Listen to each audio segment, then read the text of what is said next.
Hey everybody. Bum, bum, bum. Day 13. So I had actually a nice morning. I had some energy. I went with Matthew to the ranch and we took Indy for not a long walk. My energy was just like, eh. But we made it out to the beginning of the park, out in the hills there, and I just sat because that's pretty much what my body wanted to do, was sit. Indy didn't mind because it's full of grass out there, so he was busy snacking away and having a good old time. And I didn't take any videos. I could have been sharing that because it was lovely.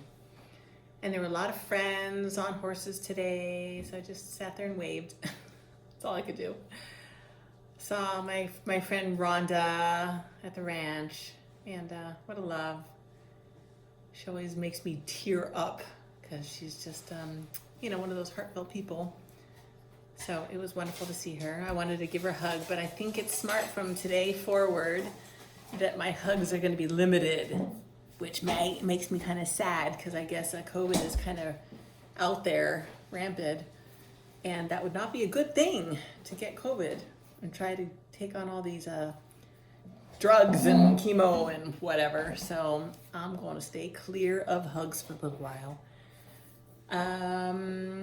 Let's see what else. So that was wonderful. I came home. We had to go get blood drawn. Yes, my arm's all got a thing on, but good news, bad news. It's good news, I guess, because I've got tiny veins. I think I've mentioned that, and I always have to ask for a pediatric needle, and I need to lie down because I will pass out. Just who I am. I'm scheduled for a port. A port's going to be put into my chest on Tuesday morning, 7 a.m. To surgery. Don't know what that's going to entail, but hopefully it doesn't hurt. So anyway, we just got home, and let me show you what I just got. A beautiful bouquet of flowers. Yes. That's not all. I feel very loved. My family, the Bookers and the Butlers. This is Matthew's sister, husband family, and other sister husband family. So this is really beautiful. It's this lightweight, it's called Barefoot something. Barefoot Dreams. It is so snugly soft. I am so looking forward to wearing that little later when I get into my nothingness. Nothing but this. Lucky Matthew. Anyway, more love. Hello. Thank you. Mwah, mwah, mwah, mwah, mwah. Dang. Super grateful. Yeah, super happy. Let's see here. I'm hungry. That's a good sign. I actually ate last night. All the food that Vaughn had fixed for me, and with this new enzyme, I'm actually able to kind of eat and not feel sick right away. Yay! Doesn't sound like much, but it's a big help to be able to get some food in and know that I have some nutrients. So with that in mind, you can hear the microwave just beeping at me because Matthew is heating up more of what Vaughn cooked yesterday, as well as some more soup. I'm almost done with all my soups, but they sure have been tasty, like super tasty. One would think I'm gonna learn how to cook soup. Maybe I don't have to. I'll just say, I'm out of soup. Time's up. Somebody fix soup. I could probably do that and they'd be more than happy to. So, time's up. I need soup. Weird. I swear, some days I just have energy and personality, and other days I'm like, maybe after I eat, I'll go take a nap. I'm sure that's going to hit me then soon. So let's see, what can I talk about? Because I'm going to sit here until Matthew gets my food ready. Chop. Oh, he's on the phone. Huh. Probably with Care Oncology right now. Yes, that's exactly who he's talking with. I can hear them. He's answering questions. That's who I had my blood drawn for today. And yesterday it was drawn for, another place. And the other day it was drawn for another place. And cray cray, I'm telling you. So it'd be interesting if I could find out whether or not my birth parents, have any of this information. I've tried to reach out. Well, I did not. I'm not being honest there. I stopped reaching out about 5-6 years ago. The last time I saw them, it was challenging. Such a bummer. I'm gonna tell you a story. Okay, so I was adopted. I was only a day old, if that. And this was 1964. Remember that, because things don't work like they did back then. My parents, not my birth parents, my parents' now, they're at my dad's mother's house, so my grandparents' house. My aunt and uncle are there. They had adopted a little boy named Ronnie a year and a half prior. Okay, they're all eating dinner. They get a phone call from the doctor that delivered Ronnie a year and a half ago. Hi, I'm just calling. A baby girl was just born and she needs a home. Calling to find out if you're interested in adoption. And my aunt and uncle are like, we got our hands full, thank you, but no. Esther, Jerry, my parents, would you guys like to adopt a baby girl? I kid you not. My parents looked at each other. We don't have a baby girl. They've adopted 2 boys that are 8.5 and 11 years older than me. But a baby girl, they looked at each other like, okay. That's all it took to adopt a child back in the 60s. So they went to the hospital and they saw me, in the little nursery. And I had black hair sticking up like a freaking porcupine and blue eyes, and they were crossed.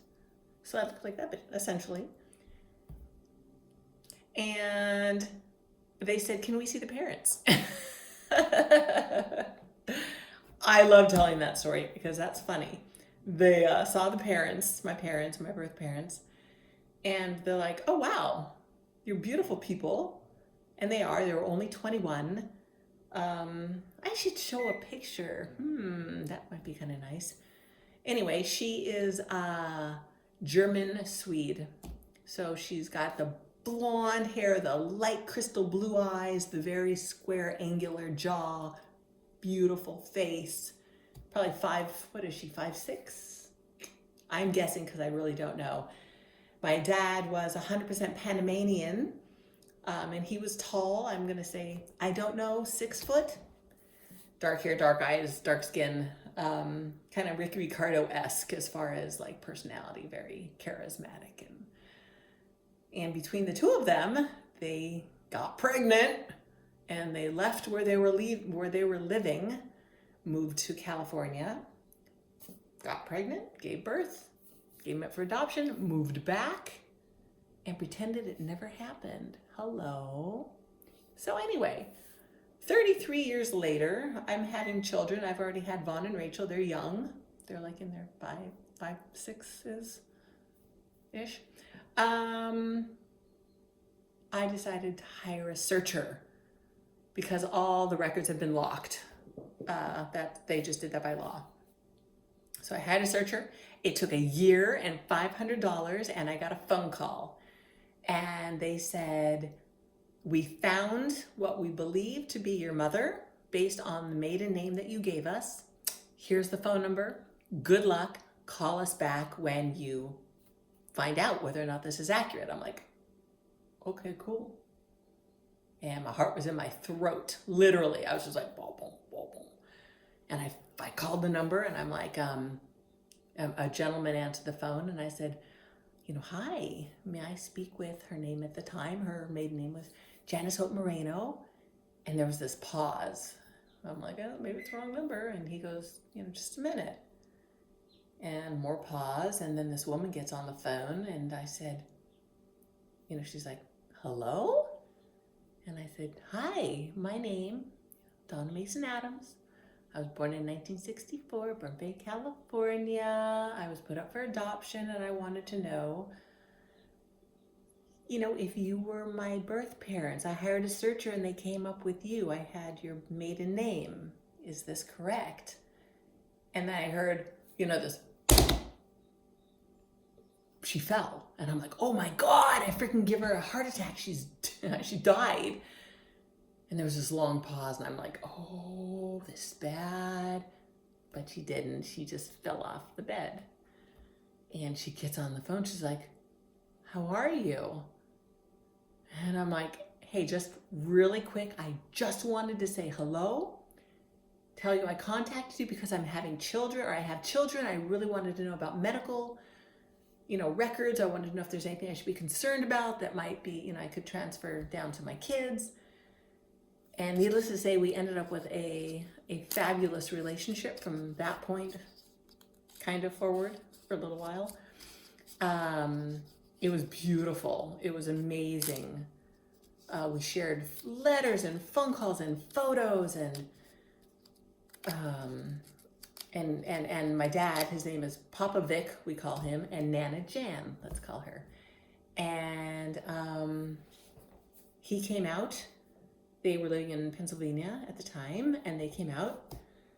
Excuse me. And it was surreal. I mean, so I meet him first because he had to come out for some work-related business. And it's just so weird when you're staring at your father and it's like, and he just looks at me and he's just kissing my forehead and my cheek and he's taking me all in and just as charming. I mean, he's just this, he was a beautiful man. And he met my family and all. And I think 2 days later, we're flying first class. That was my first time flying first class. I loved it. Back to their home in Pennsylvania, where I meet my mom and my sister, but my sister does not know who I am. They decide, to not go there yet. That's a different story to be continued. And my mom, oh my God, she was just, and hugging and kissing me and looking at my hands and my features and my feet, me. She was like, oh my God, oh my God, oh my God. And she's an artist. My dad's an athlete, so I totally got that combo happening for me. That was pretty cool. That was really cool. Wow.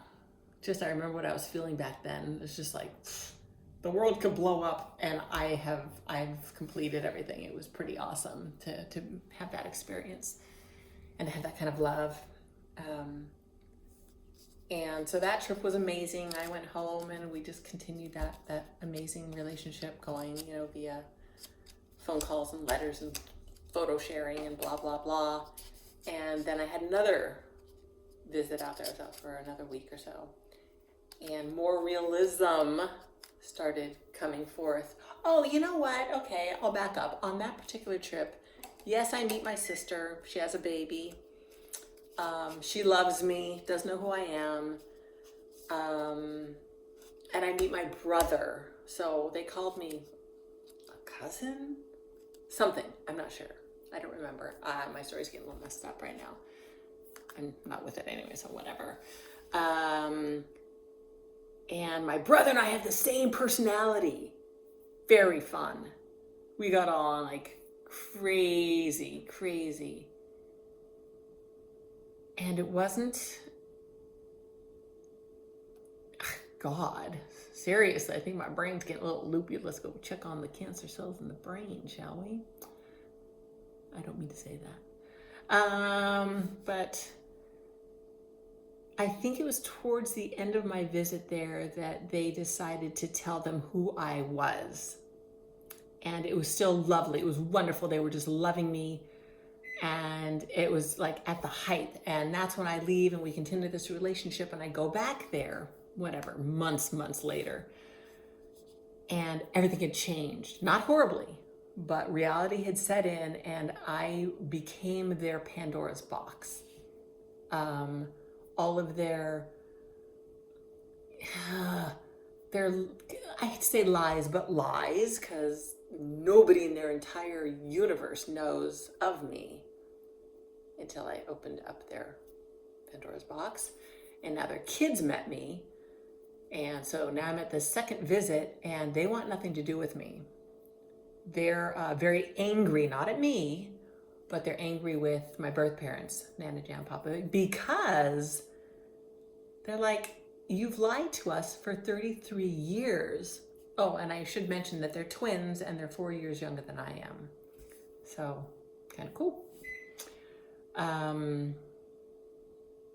But my brother was really angry. You know, if you've lied to us for this many years about that, what else have you lied to us about? You know, and basically he was the first one to go, I want nothing to do with this. And I never saw him again. My sister, on the other hand, she was living with them. And so she couldn't help but be around for this second visit. And the second visit was weird. And we tried to make it good, but it was weird. The feelings were weird. Emotions were weird. So that trip ended and I was just kind of like, oh, not loving this suddenly. That's when like real talk started coming out, and they're very religious. And this went very against all of their religious upbringing. You know, you don't get pregnant, you don't have sex, you're not married, you don't give your child away, blah, blah, blah, blah, whatever. I'm not judging. I'm just part of the scenario here. It was just, shoot, I felt really badly. But I was also like, man, you're handling this weird. It was really bizarre. Anyway, so that trip ends, and about a year or so, they come out to visit us. It was weird. That was a weird trip. It wasn't good. More like weird personality things, and we weren't relating, and it was just like they wanted to go home, and I'm like, I can't wait for you to go home. Okay. Then my kids and I take a trip out there, and they're a little older, so I think a couple years had gone by, a few years maybe, and it was a not a good trip at all. They were like, my mom couldn't even look at me.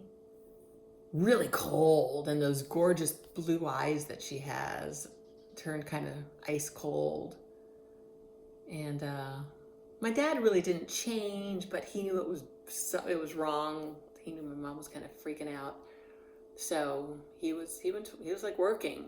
With the other trips, he never worked. He was just like, boom, there, 100% for me. As I missed the counter. This is turning out to be a longer thing than I decided. If you don't want to listen, turn it off. If you do, I hope you do. Stay on, because I'm having a good time rambling.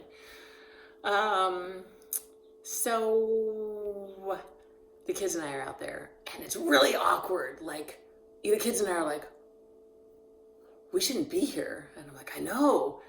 And we asked my dad if he could please take us to the train station. We were going to take a train and go visit New York City. Let's go to Manhattan. And he's like, great. Yeah, of course. You know, we're busy here. We're doing stuff anyway. And I'm like, okay, goodbye. And we ended up having a blast. Just Vaughn and Rachel and me. But boom, the three of us. We're the three amigos anyway. Had an amazing time. It was a crazy time. It was right after 9/11 happened.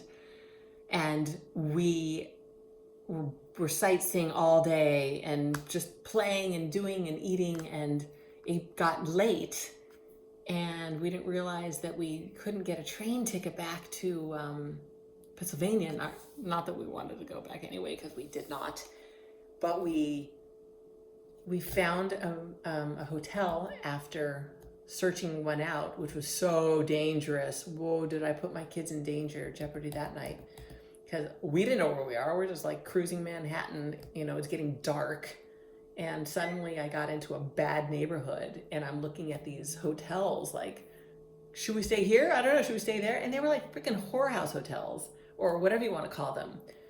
And I walked into one, and I was in a taxi, thank God. And I said, please just keep the kids in the taxi while I look at this hotel. And he goes, you don't want to be at this motel or this hotel. And I'm not understanding. And I walk inside and I'm like, I'm understanding now. And I back out and I leave, and I'm looking at the surrounding neighborhood because I was just on tunnel vision. I just wanted to get my kids in a hotel so we could have dinner and go to sleep. And we had nothing on us, needless to say. I think I had my phone. I had I had a little brick phone back then. I had a credit card, driver's license, maybe a little cash. That was it. We didn't know we were spending the night. Anyway, thank God this taxi driver takes us to a Marriott. This Marriott, and we walk in, we're like, hey, we told them the situation. They're like, oh my God, let us get you a suite. Well, we won't charge you. We'll just charge you for a regular room. Like, okay. Let us get you some toothbrushes and hairbrushes. We're like, okay. Let us comp your dinner. We're like, okay. We were so taken care of. It was so amazing. But the 9/11 story, outside of our window, we look out and it's looking into the pit of the World Trade Center towers. Yeah. And where they're still like demolishing and bulldozing and taking things out. It was so cool, but so creepy. And that was, I want to say, the last time I saw them, but it wasn't, because we did see them one more time. Anyway, okay, so that trip, we get home the next day, or we get back to their house the next day, and it was like, I think that night or the following morning, boom, we're on a plane and we're back, we go back home. So we were looking forward to that. And then the last trip that we took, we brought our family. It was me, it was Matthew, it was Vaughn, Rachel, and Ryan. So it's just us, and we were coming for other things. They had moved to Albuquerque at the time, and we all went to visit I think it was Jared. Anyway, my stepson-in-law, no, whatever he was, who totally flaked on us. Anyway, so we spent the majority of the time with Nana Jen and Papa Vic in their new house. And it was really fun, a little awkward, but fun. And they ghosted us after that trip. I think they had just had it. They didn't understand this whole relationship, where it was going, why it was happening. So I felt very sad. I had sent them like some chocolate strawberries to thank them for, hosting us. And I had sent a couple messages and like a email, and it's like, they're gone. So that is why I haven't been able to reach out to find out about their medical, to see if there's any cancer, like in theirs or their parents or their siblings, in the genes. So I'll try again. I'll reach out again, find out maybe a little more information. So I went out on a whim. You got to find out all kinds of stuff about me, didn't you? Hope you enjoyed that. I'm gonna go have lunch. I'm hungry. So, mwah. Love to you all. Love to me. And I'll talk to you again soon. Bye.